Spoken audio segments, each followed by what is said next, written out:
Hello, everyone. This is recording number 18 for Plato A class on the Republic. Today's topic is one of the most notorious claims in the Republic. The kings and queens of our perfect city are philosophers.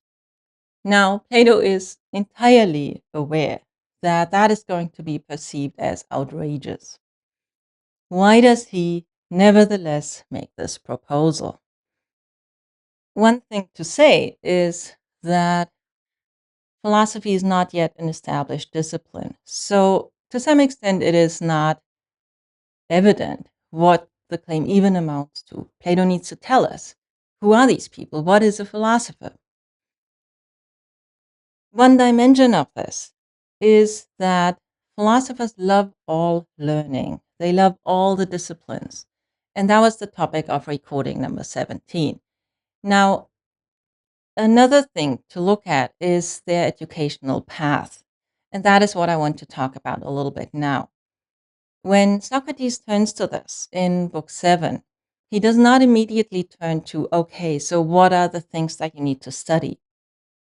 He first addresses the character traits or the temperament that people need to bring to this in order to be suited for the path that leads eventually to philosophy. And he emphasizes that it is a rare combination of attitudes or traits that these people have. He says that we often kind of make the mistake to assume that what is especially hard is physical exercise. But extended theorizing, he suggests, is difficult in its own distinctive way. You need a kind of resilience and also patience to calmly and cheerfully always explore yet the next kind of idea, argument, theoretical proposal.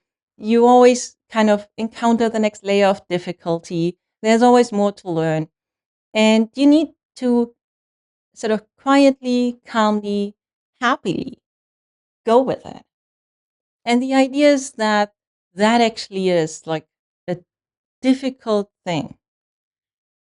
And in addition, it can seem as if almost kind of opposite traits are needed cognitively. You need this patience, this incredible patience to always learn the next thing.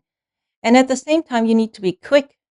Your mind needs to be sharp in order to see what are the implications of this idea, to sort of reason through a line of thought, get it quickly.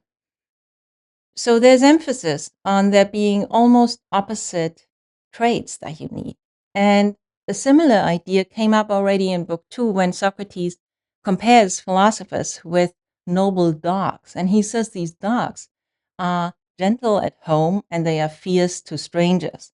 And he says that philosophers are like this. Philosophers, when they are at home and they do their studies and their inquiry and they are with their friends in the city and so on, they are these kind of gentle people. But here they are in warfare and they are fierce and determined and quick. So that is kind of the first idea I want to emphasize, that the temperament that people need in order to be suited for the path of studying to become a philosopher, king or queen, they need traits that are not obviously combinable, but they combine them.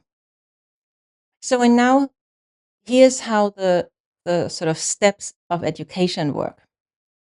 Up to the age of 18, the study of mathematics is, as it were, playful.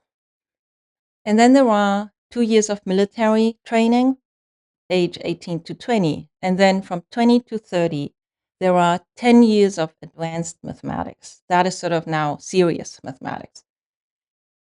And then from 30 to 35, there is even more mathematics. But the difference is that now you do something that is, as it were, synoptic in mathematics. You try to get a picture of how it all hangs together. So now our students are 35 and they need to be pulled out of their kind of theoretical study now. And they have a period of 15 years where they take on offices in the city. And these offices are typically concerned with warfare that is considered suitable for their relative youth.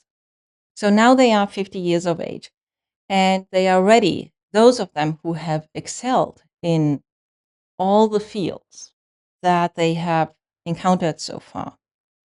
Those who have excelled are now ready for the final step, which is called dialectic. And in dialectic, they study, most importantly, the form of the good. And that enables them to see what really is good. And then, by having that insight, also judge particular policies and decisions and so on in the city as good or bad. So once they have accomplished this final step in their education, they kind of fully are philosophers. And from now on, they go back and forth between philosophy and politics, where politics includes a lot of these offices that concern themselves with warfare. So, what is the upshot? The scholarship often focuses on, why is it that our future leaders need to do so much mathematics and advanced mathematics, really the most advanced mathematics that there is at the time? And that is an interesting question. I want to emphasize an additional question. Why is it that there is so much focus on the combination of seemingly opposite traits?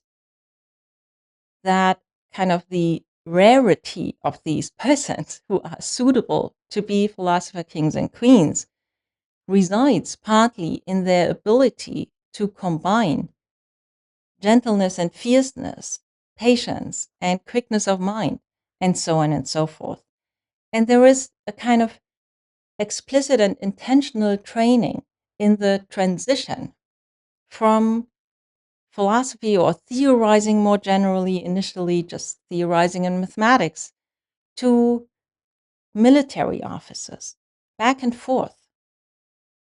And I want to end with the question of whether this ability to move between spheres of theorizing and politics or warfare, is a compelling aim in education.